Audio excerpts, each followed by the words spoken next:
emomiyo jogi osiko ka koro lwasi marach. Ake kusebedo ku koro lwasi marach kose mano mana pache. Ka bende Wycliffe Ogutu wacho ni entiere kodwa kaka pile. Ote machielo ma bende anyalo somo kinyi ma kawuono en ote mar Monica Swamba. Bende wacho ka ni Nyasaye bende wacho ni oro kaka joma akonye kelo koth ng'eny jondiko. Kata kamano wacho ni Nyasaye wuora kaka joma konye kelo koth ng'eny jondiko. Mago ote ma bende joneno magwa pod chwalo no kinyi ma kawuono. Bende iseng'iso ji ni onego bed ni giiko puothegi mano ka koth pok ochako. Ng'ato nyalo bedo ni penjore ni bende nitiere cham ma nyaka sani ji nyalo pidho ma ponono koth ok nyal ketho, kata kopidhgi koth nitiere. Wantiere kod dweche, wan kochakore dwe mar 9 nyaka dwe mar 12, ken thuolo malach ahinya. Gin cham kaka mage ma ponono jowa onego pidhgi sani manyalo dongo mapiyo mar mondo mi koth korumo to cham bende odongo to onge mokethore. Erokamano. Gima ng'eyo mokwongo ne cham ipidho luwore kama ng'ato dak. To yo maber mar konyo jowa mondo ong'e gima gipidho, kata ahero wacho mondo gidhi e agricultural office.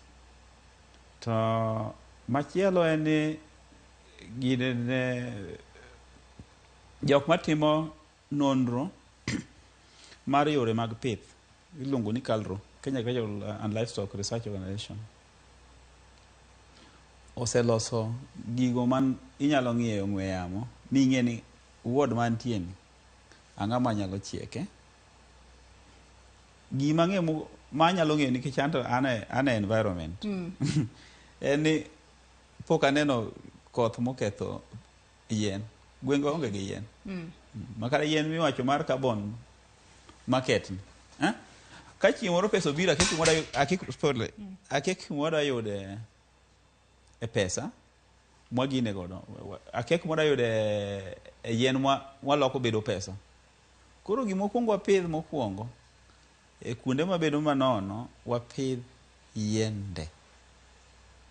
Wapidh yien. Yien gino kethi, mano mokwongo. Kato yien bende rito lo, omiyo oula ok ywer lo. Kuonde ma yien nitie pi ok muomre ahinya.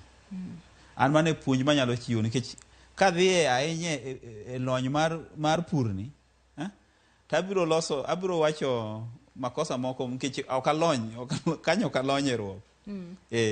Koro mano tapani obiro chako yudo chenro moro gi jok molony e yore mag pur, mondo watwage mondo jopiny obed gi gini. Pod wan gi kinde dwe ka kiny chakore kiny. Pod inyalo yudo thuolo luongo jo agriculture mondo wach ka koro koth ng'eny kama to gweng' ma kama ang'o wa jopur. To moloyo jopiny ochok chir mana kaka nyathi ka timo marach e skul tidhi neno japuonj.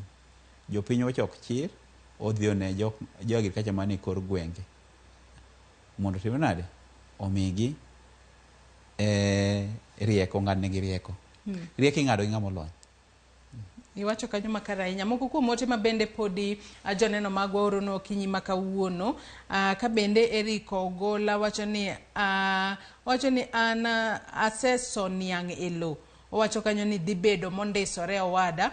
Clifford Oduor bende wacho ni kaka piny otuo malich ni El Nino no to wuok kure. Mago pach jondiko. Kaka piny otuo El Nino ni wuok kure. Ise wacho makare kaka kodh El Nino biro kalure kod liet mang'eny ma pono nitiere na mataro kacha. Wuod Ogunga bende wacho ni Joyce aneno malera. Pej na jalony ni areas moko sana nitiere tie aora dareche moko richo.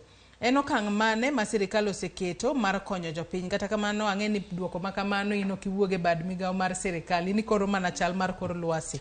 Kose nyalo duoke? Waduoke nikech wasetiyo gi sirikande mag gwenge, wasetiyo gi sirikande mag maduong' ochung'ne yore mag gimiluongo ni infrastructure, road gi transport. Gimoro achiel mwatimo en time e tok ema. Ni ineno kor forecast mowuok sani mar kodho pon ni ok lande ka kende. imiye migawo mopogore opogore. Makata an minena go mbaka kani, pod an gadier ni jotend migawo mar mochung'ne koro wache e kor gwenge, county directors mag methodology, pod biro golo forecast mar gweng' ka gweng'. Ma Siaya, ma Migori, ma Homa Bay. Mondo jopiny bong'e ni koth biro bedo ka chwe karang'o. Koro ging'e ni gibiro chwe karang'o to gwenge ma gimedhi. Mano tijgi. Ok anyal donje sani nikech gibiro bedo piny ma gitim mano. Kae, migawo ka migawo mag sirikal, ok jopiny kende ma ikore, gin bende giikore. En ane nikech wan sirikal gin sirikal, ok ginya bire gini ka mondo gipenj mano. Wonti kaka wapenjore, kaka sirikende, ni to watim nang'o. Gino ginyal bire gini ka mondo gipenj. Gipenjo gi ndiko, gipenjo gi simu, gipenjo gi bura, gibiro gi bura, penj ni koro mae gima dhi timore, watim nang'o. Koro ok en gima kaka ineno chakore ni, en ng'wech madwa dhi mbele kamaendi, ma kuonde ma ji ok obiro ochande pesa, kata ji obede negligent, ema biro hinyore.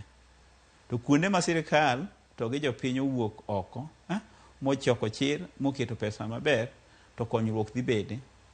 Ageno ni wanyalo bedo kaka sani owuok chon ni, koro owuok chon ni. Ageno ni sirikal biro timo gik moko kaka mag baro mtaro, keto hinga, mondo kik gine. Aneno ka ahero kacha sirikal osimo maber, oketo hinga but daraja kacha. Kuonde ma muomo ging'eyo, pod ginya medo hinga go endo mondo kik aoro timo nade omuom ji. Mano gima sirikal ang'e dhi timo. Kech sirikal nigi ite, iwacho ni sirikal ite duong'. Nyakore Ramogi Ajwang' pod wantiere twak kod Absae Sedah, director mawuok abad migawo makoro chal mar